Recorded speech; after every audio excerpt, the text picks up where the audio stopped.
Welcome to the Work-Life Balance Podcast. I am Kara. And I am Maggie. Together, we're a power real estate team with the Bajetti Partners in Nashville. We believe that the hustle culture of today's driven entrepreneur who lives and works in Middle Tennessee requires balance. Hi, welcome back to Work-Life Balance. Today, we are talking about the do's and don'ts of real estate. Yes, for buyers and sellers. So this is an interesting topic that we thought, I don't know, maybe we'll play with a little bit. Yeah. Because every day there's something we're educating a buyer to do or not do, and same with the seller. So Sure. We thought it might be helpful and some tips on, I don't know, getting through some of it. So Yeah. I mean, things to do before you get the process started, things to do and not do when the process is going on, and then after as well. I love it. So what's the number one thing when it comes to a buyer? Get pre-qualified before you start shopping. Please. That's probably, I would say, our number one tip and like number one thing that we could say. Yeah. And we get the excitement and the anticipation and how much fun it is to be in the market and shopping. But if you can't afford the homes you're looking for, you're just going to be let down. So the biggest tip right there is please get qualified. We have great lenders that we work with all the time. And then you also know what you're looking for. So yeah, you're qualified for a certain amount. I mean, we've had this experience happen before where you start showing property to somebody that's not pre-qualified yet, and they have the thought oh yes, that'll be fine, I can get pre-qualified for that number, and then a lender talks to them, runs their credit, looks at everything, and then you're in a sticky situation where you're like, okay, well, you can't afford anything you've looked at. No. So then it just sets a preconceived notion in their head of what they want and what they can get, and then you have to dial them back, and that's a lot harder to do. It is, and I don't want to sound negative, Nelly, when I say this, but we're also not tour guides for just a fun hobby you have on the weekends. And so we've learned through experience multiple times that buyers like to just look at property, and that's totally fine. Take advantage of open houses. Go to the stuff like that isn't putting anybody else out just for your own sake of just a fun weekend of looking at properties. Right. Get qualified, and then let's get down and dirty. So that's our one. Please get qualified for buyers. And it's going to feel like, and we've said this multiple times, it's going to feel like pulling teeth. They're going to ask you for every document that you've ever signed in your life. But once you get past that process, it just makes everything so much easier. And a lot of lenders, especially the ones that we work with, ask you for pretty much everything up front. So then that way, when you're 3 weeks into escrow, you're not having to find documents and upload stuff that typically will have everything from you. And then you can just go under contract, and all you have to worry about is inspection and appraisal, and you're good to go. Yeah, absolutely. So that's our number one. Yes, please do that. Number two for me that I was thinking of, if you're a buyer in this market, is do some research. Become an expert in the areas that you want to be, because that is important. The more knowledge you have, the more information you can gather on the schools, and and utilize your agents for that. But really get down to the nitty gritty and know what you're looking at. Know the products. Which a lot of that is our job too, just knowing what we know and our experience working in the market. But sometimes that's not enough. I mean, you really need to take that extra step, especially if you're moving from out of state too. I mean, because then if you're doing FaceTime showings and whatever else, you can always trust what we say. Sure, but absolutely. You can't trust what everybody says. No, so use your agents as tools. I mean, that's what we're here for. We are the experts. That's our career. I'm just saying, if the more information you have that you do on the background as well as use is more beneficial than you could possibly even ask for. So, for sure. Yeah, do your homework. For sure, especially you had a good thought with the schools too. Just knowing what schools are around, because you are zoned for specific schools, and a lot of counties are way more strict about letting you go to a different school if you're not zoned there. Correct. I mean, I know Davidson County and Williamson County are kind of tough on that. Maybe not as much in others that are smaller, because then you have a little bit more leeway and you might know people that can get you to where you want to go. But I mean, even in my small town growing up, I wanted to go from city to county, and that was even a headache. Really? So, So when we moved from the city out to here, the country of Franklin, I had to petition, and I had to go in front of the board, and I had to write a letter to say that the boys wanted to stay in Centennial. Do you have to pay? I didn't have to pay. Okay. But like even the football team, like all the coaches were like crossing their fingers, like, is Chase going to be able to stay on the team? Like there was a lot to it, and we wanted to stay at that school, which like hindsight, we probably would have been just fine out here too, but we'd already transferred from California. So there is chance, I think you can do it, but schools here, people move to Williamson County for the schools. So that's just amazing. And you want to stay in a certain school district, then you need to look in that area. And you made a good point too, just saying like your kids had already moved from California here. They didn't need to move again. No. They didn't want to move again. They'd already found their friends. Yes. That would be so hard on them, honestly. Yeah, and you're already kind of like getting into the groove. Mm-hmm. It's like move them again after 6 months. Oh my gosh, we just uprooted. Yeah. So yeah. Kids are resilient, but they can have trauma. For sure are. Yeah, for sure. Okay, so another thing that we wanted to go into next is something that we saw a lot of 6 months ago and 8 months ago is buyers waiving inspections. I mean, have inspections. We had a lot of buyers that did, and that was kind of the way we had to get our offers accepted. That being said, there's still ways of doing your due diligence. Like you need to make sure you're protected. So if we asked for a home warranty plan, which we did on the ones that we waived inspections, we made sure we did a home warranty plan. So that would cover like your fridge and your HVAC and stuff like that could be a serious issue. In a normal market that we have right now, finally again, definitely do not waive your inspections. No. At least walk them. If you're not going to ask for repairs, that's fine. You can do a pass fail. Yeah. That's fine. But gosh, I'd hate to see somebody really go in blinded. Or at least be in some kind of position to ask for credits if you do get a 60-page report back saying everything is messed up. Right. And I mean, unfortunately, the last 6 months, people had to do that to get a house. Yeah. I mean, I have a little bit of background with my husband being a builder, so I was able to be the foot on the ground for them and have John walk it with me to say, hey, do you see any like crazy dry rot or do you see anything like that? Yeah. So I felt like I was able to protect my buyers maybe a little bit better than some agents that are just saying, hey, just waive it, get your offer accepted, who cares about it, you'll deal with it later. So I was able to still protect them, but definitely do your inspections if you can. Yeah. And we even have John look at pretty much all of ours. Yeah. Say, hey, is all of this serious stuff? Yes, because a lot of that stuff can ruin a deal because home inspectors, and we did a whole episode on home inspection, they note everything because that's their job. They're covering their ass and they want to protect you. Yeah. So maybe it's a little overkill sometimes, and buyers look at it and they're like, okay, this is overwhelming. I would say, too, another thing that we don't have on our list to talk about, but I just thought of it, is if you're a buyer, please make sure to read every single thing that you sign. Oh, my gosh. Everything that you sign, because we're human. We mess up. We accidentally maybe click a box or type something wrong, and all that's going to do is protect you even more. Yes, it's our job to make sure we're protecting you, but like I said, we're human, too. We make mistakes sometimes also. Yep. So just double-check everything. Yeah, because there could be a box that's clicked and it really makes a difference, like waive appraisal. Yeah. You're in a situation, if that box gets clicked and that appraisal comes in, what that happens is you pay that difference. So if it's a $50,000 spread, you're bound to that because you signed that contract. And there's that tiny little box, too, that says you can have inspections, but you don't have the right to ask for repairs and credits. So if you click that little box and it's just a tiny little thing. Yeah. And another one, and just not that we've ever done this to any of our clients, but I know Maggie has dealt with this, is you might see, there's a lot of contracts that we send across, buyer reps and all these other things.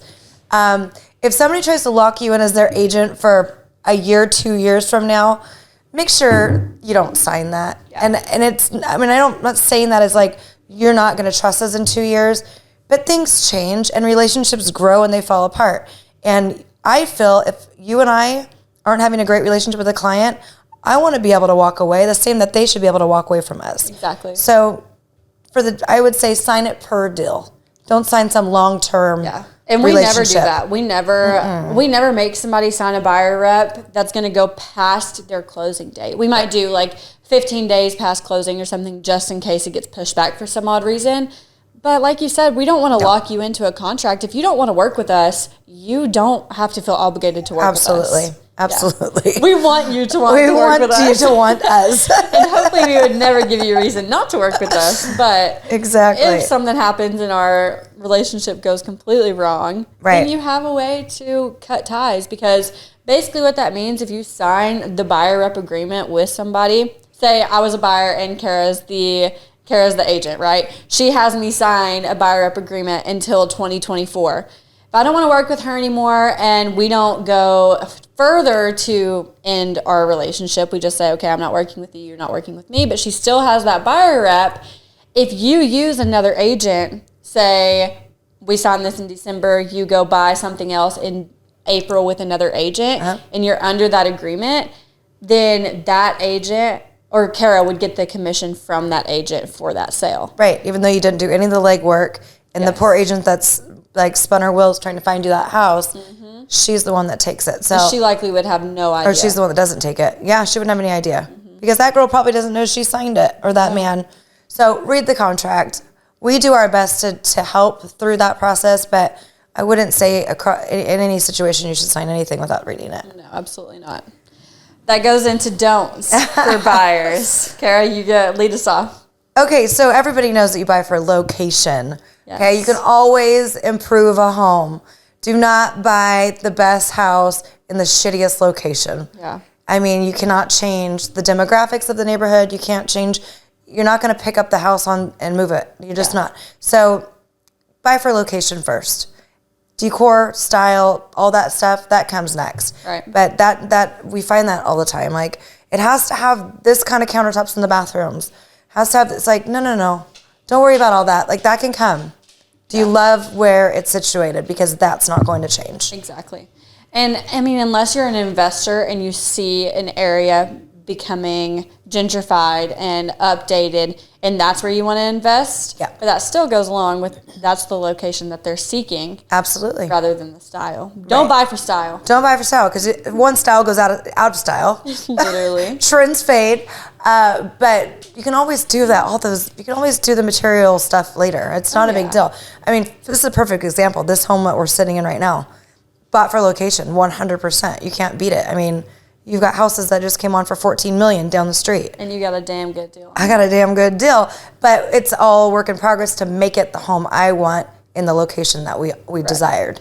You're still getting there. I mean, it's still not the house. My gosh, and I think you've said before, this is still not your dream home. And no, you probably will get that one day. But it will hold its value because 1, it's a single story. 2, it's on land. And 3, it's in Leaper's Fork area location. No, you literally have the perfect house. Well, and honestly, this is completely off guard here for a second, but I didn't realize until I stayed here for a week how convenient your house is. Because you're out here in the country, yes, but you're like 5 minutes from Starbucks. Really? Yeah. Where's Starbucks? See, you don't even know. I'm not even going to go into that right now. But the interstate's right there. Location is key. Yeah. Location's key. It's everything. Don't buy for style, buy for location. That's it. Okay. It brings us into our next point. Okay. Which also goes back to all the craziness that was happening 6 months ago. Don't overbid and go crazy over list price just to win a house. Please don't. Oh, man. That was some tough times. Unless it's just absolutely the house of your dreams that you've been dreaming of since you were a little kid. Don't do that. I know. And it was such a hard thing during the beginning of the year when people were. And, I'm not going to lie. Some of my clients, we went $200,000 to $300,000 over ask, and we lost. And I am like, thank God we lost. Oh, yeah. Thank God we lost. Like, and even them at the moment were like, okay, this is like sketchy. Like, should we be doing it? I'm like, if you're out of your comfort zone, you're out of it. Like, let's just not do it. Yeah. But in a normal market now that we've stabilized a little bit, we're getting good deals. We're getting under ask prices. So, yeah, if you can stay out of a bidding war, stay out of a bidding war. Yeah, at the end of the day, you're going to end up overpaying for a home. You're going to go in already underwater. So, yeah. No. It's hard to say, and that was a tough time. It was just hard to watch because you had people telling you what they wanted to go in at, and you're like, what? Well, they were just wanting to get in the market. I know. I mean, we paid over. I'm not going to lie. I mean, most of my clients that I sold in the beginning of the year paid over. But that's the thing. That's the difference, though. is you were paying over, but you still had the appreciation factor. A lot of the people that were paying over didn't have the appreciation factor. I don't want to see what's going to happen with those people in the next few years. No, I don't either. The ones that spent $200,000-$300,000 over ask. I mean, that's. Yeah. I know a lot of them were cash buyers, which makes it a different situation where you're not going to deal with a foreclosure. Mm-hmm. But that being said, at the end of the day, like, you still don't want to be in the red, right? I mean, the goal is to create appreciation in your home. Yeah. I mean, so I don't know. Tough times. No, We've moved past that, hopefully, and maybe you'll get a good price on a house now. So don't be scared of the market. Yeah, don't be scared. It's in a good space right now. It really is. It really is. You can get such good deals, but that brings us to our next point. If you are planning on buying a house, don't make any big purchases once you have gone into escrow or once you have had your credit pulled.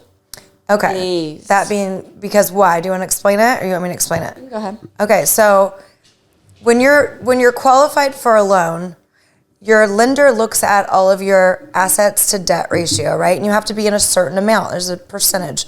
And every loan is different, but I would say it's like around 38% or so debt to income. Something like that. Something like that. So that's including your credit cards. That's including like your car payments. So if Joe Schmo, 10 days to closing, goes and takes a car payment out, or goes and finances a car, what happens to your debt income ratio? Changes. Time. So now you're not maybe qualified anymore, and a deal can blow up really fast. Mm-hmm. So don't go buy a car. Don't go buy a boat. Don't go finance furniture that you're already designing this new house for. You had a good point earlier. Don't go pay off credit cards, because when you pay off credit cards, and I don't know, I'm not a lender, so I don't know the specifics on that, but I know they like you to pay them off in like certain amounts. You don't, right? Because that helps increase your credit, I think, sooner. Yeah, it does. Okay. Something that kind of goes into that too is just let the lender tell you what to do. Yeah. Let them look at everything and look at all your debt. And I know it might be scary sometimes because you don't always want somebody to look at your debt and see the financial situation you're in, especially if it's not great. People hate talking about money, and I think that's just something that we need to get out of. The more you talk about money, the more you can be educated in it. But let the lender look at all of your finances. Let them look at your credit cards, look at your debt, and then make a plan, tell you what to do.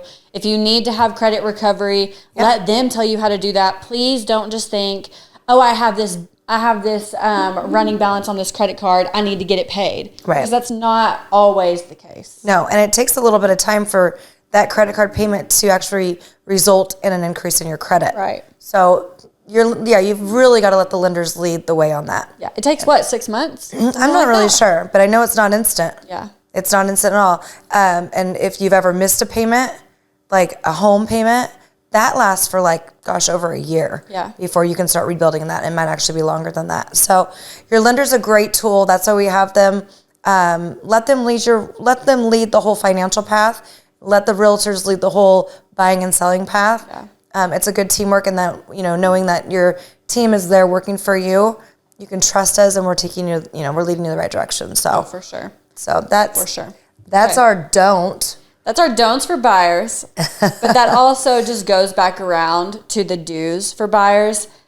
Talk to a lender first. Talk to a lender first. Talk to a lender first. If you don't get anything out of this podcast today, please get out. Talk to a lender first before you reach out to, not necessarily reach out to an agent, but before you start going shopping for a house. Right. For sure. Because it's just going to let you down. I hate to say that. Or you might be looking at $200,000 homes when in reality you may be able to afford more than that, and you can change it, or vice versa. For sure. So. Okay, so going into sellers. Okay. Dues first. Dues for sellers. Okay, please, please, please price correctly. And the way you're going to price correctly is you're going to listen to the experts, which are your realtors. I mean, there's nothing worse than pricing incorrectly, and I'll tell you why. You're chasing the market backwards. And when you do that, you lose money. We see it hand over fist all the time. Mm-hmm. Somebody thinks their house is worth $650. In reality, it's worth $600. You're going to end up selling for $575. It's just the way it goes. You need to listen to, you got to listen to people that know this, that know their stuff. I mean, it's just. And that just, if you have an agent come to your house for a listing appointment for the first time and they tell you a number, may not be what you want to hear, because everybody has a sentimental attachment to their home, especially if they've been there for a long time and created memories. But your upgrades are not everybody's upgrades. Really? Just because you've put some beautiful shiplap on the wall and changed the tile and changed the floors does not mean that everybody that walks in that house is going to love everything that you've done. Most times they're going to hate it and rip it up anyway. And they're going to look at it and be like, oh, got to redo that. So yes, your style is not everybody's style. For sure. And it's hard as agents to tell you all that because, you know, it is beautiful, but it's not everybody's beautiful. So, you know, and let the experts do the work. Like, our job is to run comps. Our job is to do all the feasibility, due diligence in the neighborhood to make sure you are priced correctly so that you get every penny for that house. Yes. And there's also a problem, too, with the fact that if you don't price correctly and then you get an offer brought in and then you get offended by that offer, it's a lot of times probably where you should be. That's what I mean. You should be there. Then you're going backwards. You're going to get your feelings hurt when in reality they're actually trying to get the best price for the house. And a lot of times it's the correct price. Correct. And I think we're actually doing this right now with some clients. Before we're writing offers, they're asking you to run comps. And that's because they're doing their job as a buyer, which is so good and so knowledgeable, because they want to make sure that they're offering the correct price, that guy has listed at the proper price. Right. So that goes back to the whole do your homework on your end, and let us run comps for you and let us do all that. So that's good. I mean, but back to, we're kind of circling around, but sellers, just price correctly. I mean, if you want to sell your house, sell your house. If you don't put it on the market. Exactly. I mean, it goes stale, and then you become a price reduction home. And then it's, what's wrong with that house? That's what I was going to say. That just raises red flags to people. Yeah.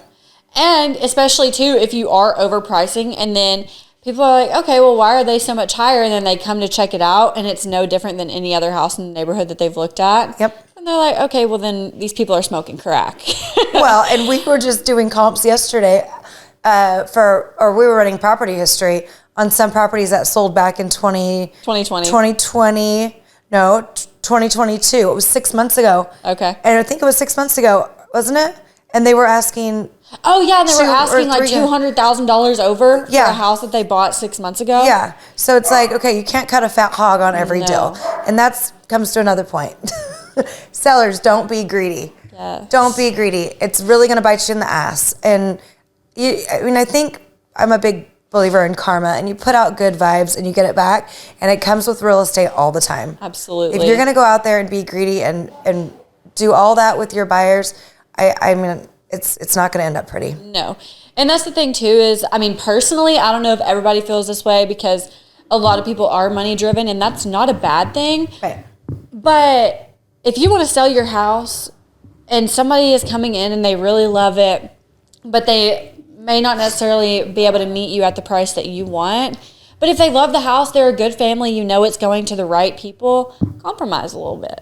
Well, compromise a little bit there. That's it. I mean, it's all, you're trying to make a deal. A deal is between two parties, right? Right. So where can I bend a little bit? Where can you bend a little bit? And let's negotiate to get to the middle. Right. That's what it's all about. And this is kind of off base a little bit, but I do want to throw it out there.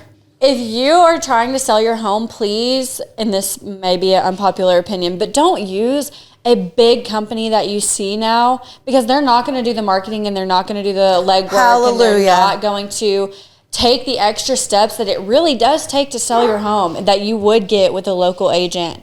You're talking about the sell with me for 1.5%? Yeah, or just don't like these talk big to OfferPad and I know. Just everything we're seeing, HomeSnap, and now we've come across a new one that I didn't know about. It's called Bungalow, which, not to like shout anybody out or anything, but they're a huge company. They don't care about us. Yeah. But we're in a market right now where you negotiate. Yeah. Right now it is a buyer's market. And basically their business model is they list it at a price and they will let it sit at that price until it sells for that price. It's like, that's just not the market we're in. And if you're not willing to negotiate, then I don't want to work with you at all. Well, there's no point. You have to have your buyer prepared to offer that with probably no concessions and no, I don't even know if they're doing inspections or if they're doing any of that stuff too. But I mean, that's like, what's the point? Yeah, nobody wants to pay full price. No. That's the way buyers' minds are framed. No. You always want to try to get a little bit off the end, even if it's $5,000. It's $5,000. But yeah, but if they're not negotiating, but that, like, going back to, you know, if you hire a big company that, one, you're going to speak to a secretary that's probably automated. Yeah, you're not getting the marketing. Yeah, you might get a percentage off on your pay for what you're paying for commission. You might get a little discount, but you're not getting the customer service. And in this specific market, you need the customer service. You need the person that's going to go to bat for you and market for you, because it's a total flip from the beginning of the year. This is 100% a buyer's market. And if you as sellers don't have the agent that's working hard for you, your home's not going to sell. Absolutely. And I mean, personally, if something happens, especially being a buyer and a house comes on the market that you want to see tomorrow, or whatever the case may be, just please use a local agent, because they're going to do so much more for you. But that's it on that. Yeah. That's it on that. Okay, back to seller's dues. Basically, I mean, that's just recapping on it. Price correctly. Let your agents do the due diligence for you and get you on the market at the right price. And just get the right agent that's going to market it for you. I mean, I think that you got to think of it as like a teamwork, and if we all work together, you're going to get your home sold. There's no reason it shouldn't sell if you're doing all the necessary steps. Right. And that's true. I mean, because you'll have people schedule showings last minute. I would rather have somebody call me up and say, hey, this person really wants to see your house, blah, blah, blah, rather than getting a text message from an automated service saying, hey, your house is being shown in the next 10 minutes. I know it. I hate that. I know it. And it's so hard to get any information from them. Like, you'll call a million times. And because they don't have any information.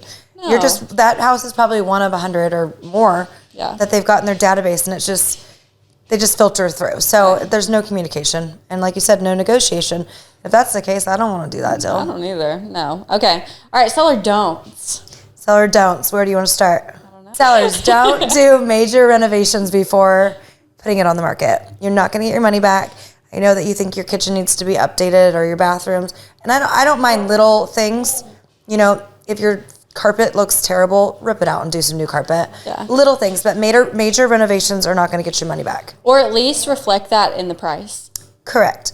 Or maybe offer a credit. There's ways to do that where you're not stuck with a kitchen reno and it's going to cost you $100,000 and you're really only going to get maybe $50,000 recapped from it. So I would suggest that you don't do that. You don't need to do it. It's not necessary. Yeah. Okay. The next one's important and I want you to say it.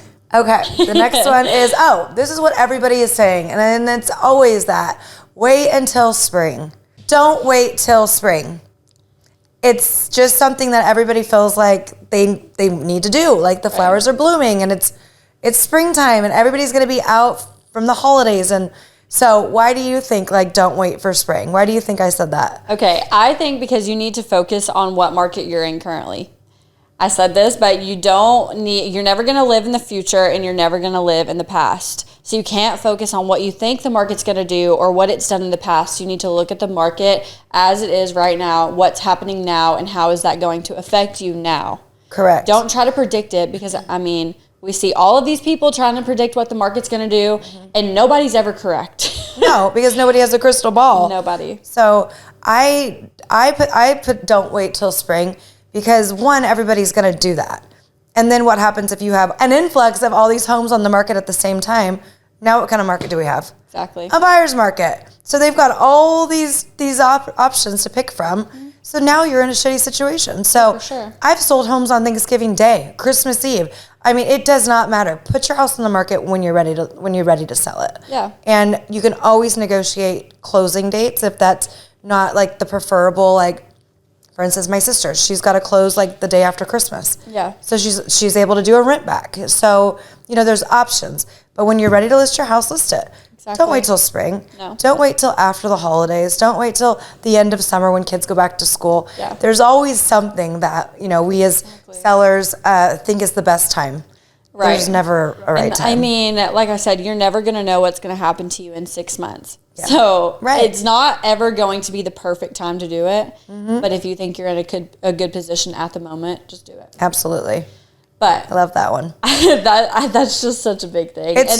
You're not the only person that has all of those thoughts, I promise you. I promise you every single seller has those exact ones that I just named off. Mm-hmm. And I don't know if it's pushing out the inevitable that, we are going to sell, and it's so dreading because you've got to pack and you've got to have the clean house. Like, I don't know where these things come from, but there's never really a good time. Truly, there's never. When the market's right, sell. I mean, it could be in the shitter in 3 months, which it probably will be. So all you that are waiting for spring, negative Nelly, get it on now. Okay, last seller don't that I think is the most important, and we've kind of already said it. Okay. But sellers, please don't be greedy. Karma is a biatch. It is. It really is. And if you put good things out, good things are going to come back to you. So please don't be greedy. Be willing to negotiate. And even if you want to just list a couple thousand higher and then be willing to negotiate, that's one thing. But don't overprice your house if you're not going to be able to negotiate. Yeah. And I think, because like I said earlier, it is a deal between two people, and you're wanting to make everybody happy at the end of the day. The seller's wanting to walk away with a nice chunk of change. The buyers want to have a beautiful family home. Why don't we work together and make this deal easy, not a hard sell where everybody's stressed out the whole entire time. It doesn't have to be like that. Right. And when you have the right people working for you, it actually can be a really pleasant experience. And everybody ends at the end of the day with the toast. I mean, for sure. It doesn't have to be dreadful. Right. They do say one of the most stressful things in life is moving. And I get that. It is so stressful. But there's certain things that can take away some of that stress. And again, having the right people backing you. Right. Your lender, your realtors, your inspectors, your team. That makes a huge change. Totally agree. Yeah. But just to recap, we'll just go over them really, really quickly. For buyer's dues, get qualified first. Do research on your market. Do inspections, and make sure your realtor is doing their due diligence for you. I know that should seem like a no-brainer, I hired this agent, they should do a good job for me. There's a lot of us out there, and not a lot of us are good. Me and Kara, we're the best. Obviously. We're the best. Use us. And don't use anybody else. No, I'm just kidding. But there are a lot of people out there that don't have your greatest intentions in mind. So absolutely, please be wary of that. Buy or don'ts. Buy for location, not for style or decor. Those things can change. Just buy for the location you want to live happily ever after in. Heard that. Try not to overbid and avoid the bidding wars. That will help you immensely.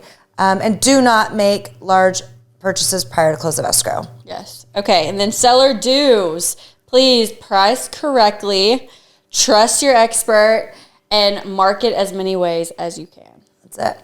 Seller don'ts. Don't do a major reno right before listing. It's not necessary. You won't get your money back. Don't wait till spring. Sell when you're ready to sell. The buyers will always be there, no matter if it's Christmas Day. Somebody's looking. And please try not to be greedy.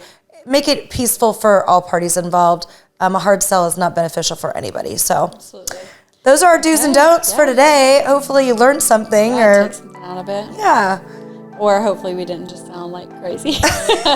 We know what we're doing. So, I mean, if we can give you a little bit of information to make the process easier, then that's what we're here for. Absolutely. Well, thank you for listening. Hope you liked the episode. Give us feedback, share, subscribe, all of that good stuff. And we will see you next week. See ya. Bye.